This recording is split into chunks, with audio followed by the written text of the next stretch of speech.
Hello students, today we are going to start chapter 8 quadrilaterals exercise 8.1. Students, previous video में हम इसी exercise के question number 1, 2, 3, 4 and 5 discuss कर चुके थे। आज हम क्वेश्चन नंबर 6 से स्टार्ट करेंगे। Now question number 6, diagonals AC of a parallelogram ABCD bisect angle A. Show that first it bisect angle C also and second ABCD is a rhombus. Student question number 6 में हमें है ना बोला गया है कि एक पैरेलोग्राम है ABCD जिसका डायगोनल है AC। अगर वो एंगल A को बाइसेक्ट कर रहा है तो हमें शो करना है कि वो एंगल C को भी बाइसेक्ट करेगा, और अगर एंगल C को बाइसेक्ट कर रहा है तो जो वो पैरेलोग्राम है वो एक रोम्बस है। तो रोम्बस की प्रॉपर्टी आपको अच्छे से पता है कि रोम्बस प्रूफ करने के लिए हमें एडजेसेंट साइड्स आपस में इक्वल प्रूफ करना होती है। तो हम इसे प्रूफ करना स्टार्ट करते हैं। सो स्टूडेंट्स, यहाँ पे मैंने ABCD एक पैरेलोग्राम बना दिया है जिसमें A से लेके C तक एक डायगोनल हमने ड्रॉ कर दिया जैसा हमें क्वेश्चन में कहा था। ठीक है, अब यहाँ पे मैंने कुछ एंगल्स की है ना नेमिंग करी है जो हमें प्रूफ करने में हेल्प करेगी। तो एंगल A बाइसेक्ट हो रहा है 1 और 2 में, और एंगल C को है ना नाम दिया है 3 और 4। तो गिवन में हम मैंने लिखेंगे ABCD इज अ पैरेलोग्राम, क्योंकि ऐसा हमें क्वेश्चन में बोला था। क्वेश्चन में हमें ये भी बोला था कि एंगल A बाइसेक्ट हो रहा है। तो स्टूडेंट, बाइसेक्ट मीन्स दो बराबर भाग में डिवाइड होना। तो हम ना बोल सकते एंगल 1 इक्वल एंगल 2 है। टू प्रूव में हमें फर्स्ट पॉइंट ये कहा था कि जैसा एंगल A बाइसेक्ट हो रहा है वैसा एंगल C भी बाइसेक्ट होना चाहिए। ठीक है, तो एंगल 3 इक्वल एंगल 4 हमें प्रूफ करना है। ठीक है, और सेकंड में हमें प्रूफ करना है कि जो ये ABCD है ना पैरेलोग्राम है वो एक रोम्बस है। तो हमने सेकंड में लिख दिया ABCD इज अ रोम्बस। तो ये हमें दो चीज़ प्रूफ करना है। तो हम प्रूफ करना स्टार्ट करते स्टूडेंट्स। सबसे पहले प्रूफ में हमें जो जो दिख रहा है हम वो लिखेंगे। एंगल 1 इक्वल एंगल 4 हम है ना लिख सकते हैं। कैसे? Angle 1 equal angle 4। क्यों? अल्टरनेट इंटीरियर एंगल हम कैसे देखते हैं? हम चैप्टर नंबर 6 लाइन एंगल्स में पढ़ चुके हैं। ठीक है, सिमिलरली एंगल 2 इक्वल एंगल 3, ये भी अल्टरनेट इंटीरियर एंगल है। ओके, अब आप है ना देखिए, एंगल 1 इक्वल एंगल 2 भी हम लिख सकते हैं क्योंकि ये तो गिवन में ही है।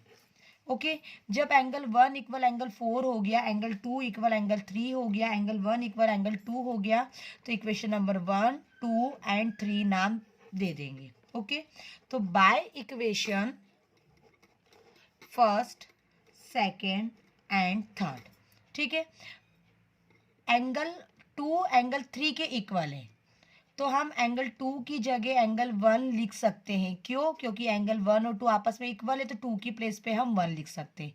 तो एंगल 1 इक्वल हो गया एंगल 3 के, एंगल 1 इक्वल है एंगल 4 के, तो एंगल 4 और 3 आपस में इक्वल हो जाएंगे। तो we can write angle 4 equal angle 3। ठीक है, ऐसा किस लिए कि एंगल 2 की प्लेस पे हम लिख सकते हैं एंगल 1, तो एंगल 3 के इक्वल हो जाएगा क्योंकि एंगल 1 और 2 आपस में इक्वल है। अच्छा, जब एंगल 1 और 3 आपस में इक्वल हो गए तो एंगल 3 के अपोजिट साइड कौन सी है? AD। ओके, एंगल 1 के अपोजिट साइड कौन सी है? CD। ठीक है, जब AD और CD आपस में इक्वल प्रूफ हो गई तो ये क्या है? एडजेसेंट साइड्स है, और एडजेसेंट साइड्स किसकी इक्वल होती है? रोम्बस की। तो हम बोल सकते हैं ABCD is a rhombus. BCD is a rhombus. तो यहाँ पे हमारा क्वेश्चन नंबर 6 प्रूफ हो गया।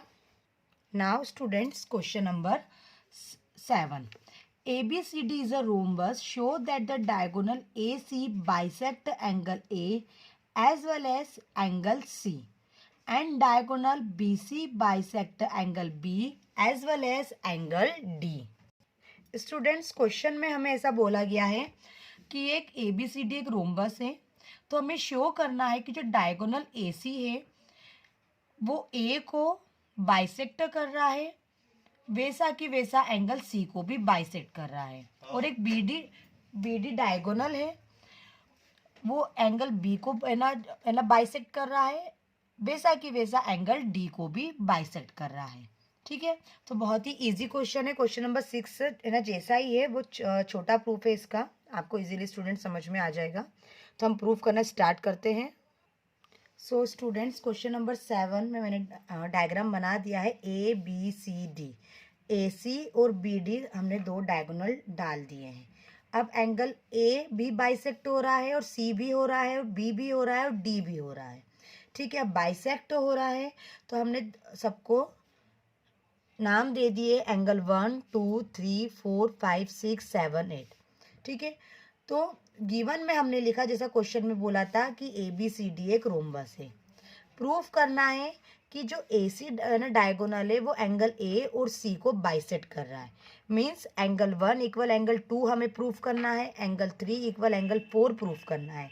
सिमिलरली हमसे ऐसा भी बोला है कि जो बी डी डायगोनल है वो एंगल बी और डी को बाइसेक्ट कर रहा है। बाइसेक्ट कर रहा है मीन्स दो बराबर भागों में कर रहा है। मीन्स हमें शो करना है एंगल 5 इक्वल एंगल 6 है और एंगल 7 इक्वल एंगल 8 है। ओके, तो हम प्रूफ स्टूडेंट स्टार्ट करते हैं। सबसे पहले हम इन triangle A D C and triangle A B C लेंगे। अब ए डी सी कहाँ है, ए डी सी ये वाला। ठीक है, अब इसमें आप है ना देखिए 1 7 8 3 चारों एंगल आ रहे हैं। फिर हम लेंगे ए बी सी, इस ट्रायंगल में ये वाला एंगल आ रहे हैं, कोई भी एंगल रिपीट नहीं हो रहा है। ठीक है, तो इसलिए हमने ये वाला ट्रायंगल लिया और ये वाला ट्रायंगल लिया। आप चाहें तो ये वाला ट्रायंगल और ये वाला ट्रायंगल ले सकते हैं। ठीक है, अब हमने जब ये वाला ट्रायंगल लिया है, ठीक है, तो हम इसमें देखेंगे कि आपस में क्या इक्वल है। सबसे पहले अगर हम इस ट्रायंगल में देखें और इस ट्रायंगल में हम देखें तो रोम्बस हमसे बोला गया है कि ए बी सी डी एक रोम्बस है। तो रोम्बस की सबसे बड़ी प्रॉपर्टी ये होती है कि एडजेसेंट साइड आपस में इक्वल होती है। ठीक है, तो हम इस ट्रायंगल की ये साइड ले सकते हैं और इस ट्रायंगल की ये साइड ले सकते हैं, दोनों आपस में इक्वल है। तो A D equal A B हम क्या बोल सकते हैं, एडजेसेंट साइड्स, क्योंकि रोम्बस है। ओके, रोम्बस की एडजेसेंट साइड आपस में इक्वल होती है। सिमिलरली अगर इस ट्रायंगल में देखें तो ये साइड हो गई और इस ट्रायंगल में देखें तो ये साइड हो गई। तो D C equal C B हम लिख सकते हैं, तो C D equal B C लिख सकते हैं, एडजेसेंट साइड। ठीक है, अब दोनों ट्रायंगल में कॉमन क्या है, ए सी है, तो A C equal A C common. Okay, अब 3 पार्ट हो गए, 1 2 3 साइड साइड साइड। तो we can write triangle A D C congruent triangle A B C, side side side. Okay, so students, जब ये दोनों ट्रायंगल आपस में कॉन्ग्रुएंट हो गए तो इस ट्रायंगल का एंगल 1 और इस ट्रायंगल का एंगल 2 हम आपस में इक्वल लिख सकते हैं by C P C T. Similarly इस ट्रायंगल का एंगल 3 और 4, इस ट्रायंगल का 4 हम आपस में इक्वल लिख सकते हैं। ठीक है, ये भी सी पी सी टी। तो एंगल ए बाइसेक्ट हो रहा है और एंगल 3 बाइसेक्ट हो रहा है, ये हमारा प्रूफ हो गया। ठीक है, तो हम लिख सकते हैं A C bisects angle A and angle C. Similarly करके हम अदर एंगल भी लिख सकते हैं कि एंगल 7 इक्वल एंगल 8 और एंगल 5 इक्वल एंगल 6। तो ये भी हम लिख सकते हैं, B C B D bisects angle B and angle D. ठीक है, क्यों, क्योंकि जब हमने ये ट्रायंगल लिया था और ये ट्रायंगल लिया था, दोनों को कॉन्ग्रुएंट हमने प्रूफ कर दिया। तो एंगल 1 इक्वल एंगल 2 और angle 3 equal angle 4 by C P C T equal लिख दिए। तो जैसा कि मैंने आपको पहले कहा था कि हम ये वाला ट्रायंगल भी ले सकते थे और ये वाला भी ले सकते थे। ठीक है, तो आप कोई से भी है ना ले सकते हैं। तो हमने ये वाला ट्रायंगल लेके ये दोनों आपस में इक्वल प्रूफ कर दिए।